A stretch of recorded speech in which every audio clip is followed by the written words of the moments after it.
আচ্ছা, মাংস এবং মাংসের মশলা ভেজে পুড়িয়ে কালো বানানোকে কি কালো ভুনা বলে? একদমই না। আপনারা যারা পারফেক্ট অথেন্টিক কালো ভুনার রেসিপিটি খুঁজছেন তারা একদমই ঠিক ভিডিওতে ক্লিক করেছেন।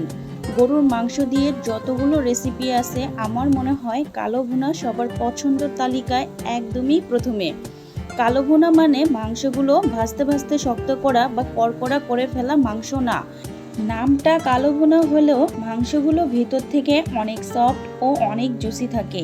এই কালো ভুনা তৈরিতে আমি দামি কোনো মশলা ব্যবহার করব না, খুবই সহজভাবে রেসিপিটি আপনাদের সাথে শেয়ার করব। এর জন্য এখানে 1 কেজি পরিমাণ গরুর মাংস নিয়েছি আর মাংসের পিসগুলো একটু বড়ই নিয়েছি। এখানে চর্বি ও হাড়সহ মাংস নিয়েছি।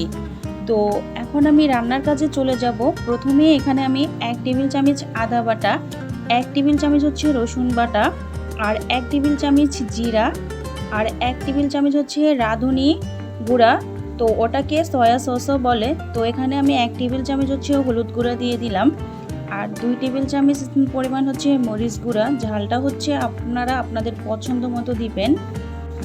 রাঁধুনি মশলা দিয়ে দিলাম 1 টেবিল চামচ, স্বাদ মতো হচ্ছে লবণ দিয়ে দিলাম, আর এখানে শাহি মশলা দিয়ে দিলাম 1.5 টেবিল চামচের মতো। তো অনেকেই আছেন রাঁধুনি মশলা কি চিনেন না, তো আপনাদের আমি দেখিয়ে দিলাম। তো এটা হচ্ছে আমি হালকা ফ্রাই প্যানের তেলে তারপর হচ্ছে গুঁড়া করে নিয়েছি। এখন দিয়ে দিব কিউব করে হাফ কাপ পেঁয়াজ কুচি, আর দিয়ে দিব হাফ কাপ বেরেস্তা পেঁয়াজ। তো এটা হচ্ছে আমি আগে ভেজে নিয়েছিলাম। তো এখানে আমি নিয়ে নিয়েছি দারচিনি 4 পিস, আর 2টা তেজপাতা আমি মাঝখান থেকে কেটে নিয়েছি। 6-7টার মতো হচ্ছে এলাচ দিয়েছি। তো এখানে আমি পেঁয়াজ বেরেস্তা করে যে তেলগুলো ছিল, তো ওই সম্পূর্ণ তেলটাই হচ্ছে আমি দিয়ে দিলাম। এখন সব ইনগ্রিডিয়েন্টস আমি দিয়ে দিয়েছি। এখন ভালো করে আমি মিশিয়ে নিব। আর এই কাজটি কিন্তু হাত দিয়েই করতে হবে, তাহলে কি হবে মশলার প্রতিটি গায়ে গায়ে কিন্তু মাংসগুলো ভিজবে। তো আমি ভালো করে হাত দিয়ে মাংসের সাথে মশলাগুলো মিশিয়ে নিব। আর এই কাজটি কিন্তু একটু সময় নিয়ে করতে হবে।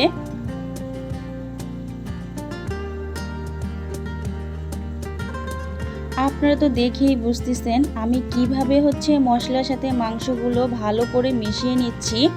তো দেখুন আমার সব মশলার সাথে মাংসগুলো মাখানো হয়ে গিয়েছে। এখন আমি মশলাগুলো ভালো করে হাত থেকে মুছে নিব। তো এখানে কিন্তু কোনো মশলাই অপচয় করা যাবে না।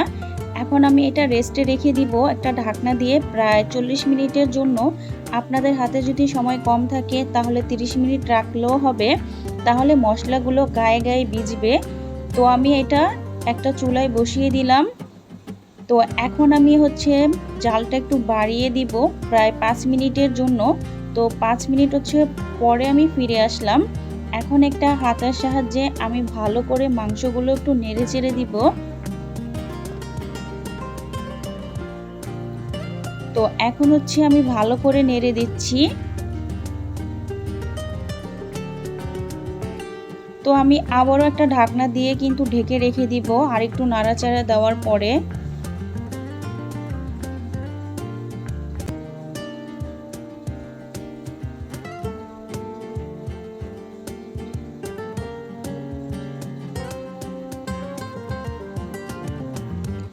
আবারও আমি 5 মিনিট পরে ফিরে আসলাম। এখন ঢাকনা খুলে আবারও একটু আমি হাতার সাহায্যে নেড়ে দিব। আর এখন কিন্তু চুলার আঁচটা কিন্তু একটু মিডিয়াম রাখতে হবে। আর এখানে আমি এখনও কিন্তু কোনো পানি অ্যাড করিনি। মাংস থেকে কিন্তু অনেকটা পরিমাণ পানি বের হয়েছে।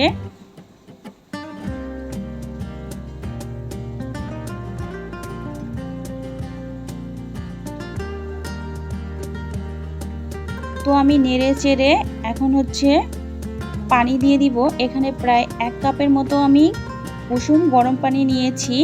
আর হ্যাঁ, আপনারা অবশ্যই কিন্তু গরম পানিটা অ্যাড করবেন, ঠান্ডা কোনো পানি অ্যাড করবেন না। আর একবারে কিন্তু বেশি পানি অ্যাড করা যাবে না।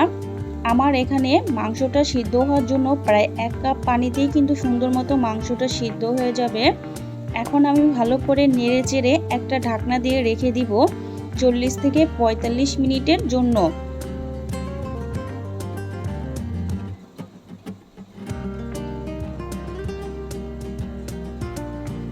তো আমি ৪৫ মিনিট পরে ফিরে আসলাম।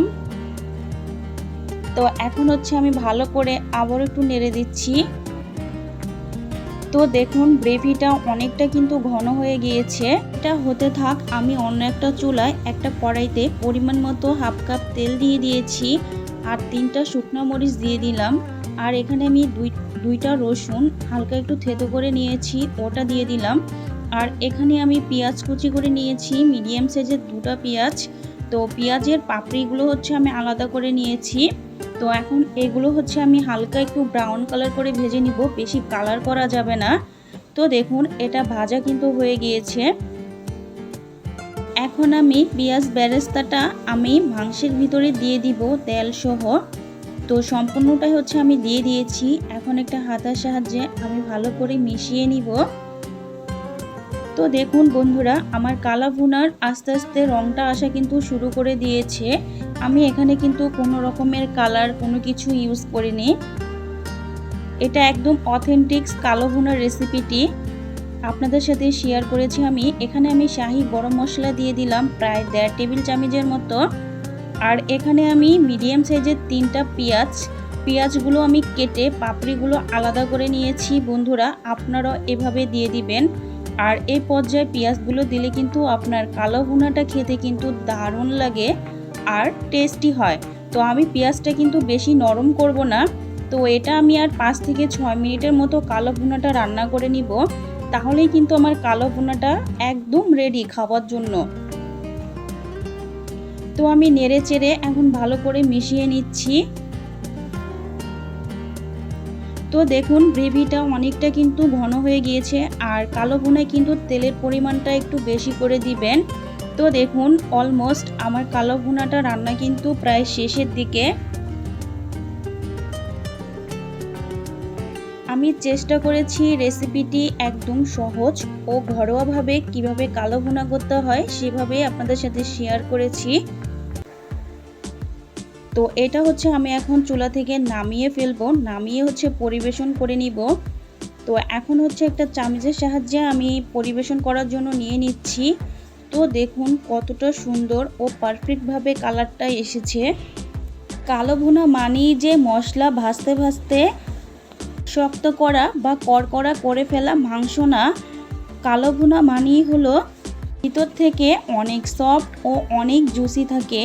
এই কালো ভুনা তৈরিতে আমি দামি কোনো মশলা ব্যবহার করিনি, আপনারা তো দেখতেই পেলেন বন্ধুরা। এই কালো ভুনাটা কিন্তু নামি দামি রেস্টুরেন্টের রান্নাকেও কিন্তু হার মানাবে। তাই অবশ্যই বলছি আপনারাও এভাবে বাসায় ট্রাই করবেন। আর এখন ঈদ, আপনারাও কিন্তু বানিয়ে পরিবারের সবাইকে খাওয়াতে পারেন, দেখবেন প্রশংসায় আপনার পঞ্চমুখ হবে সবাই। তো আপনাদের আমি একটা ভেঙে দেখাচ্ছি ভিতরটা সুন্দর মতো কতটা সিদ্ধ হয়ে গিয়েছে আর অনেকটা সফট হয়েছে। মাশাআল্লাহ, আপনারাও যদি এভাবে আমার রেসিপিটি ফলো করে বাসায় কালো ভুনা তৈরি করেন আপনাদেরটাও অনেকটা সুন্দর হবে। আল্লাহ হাফেজ।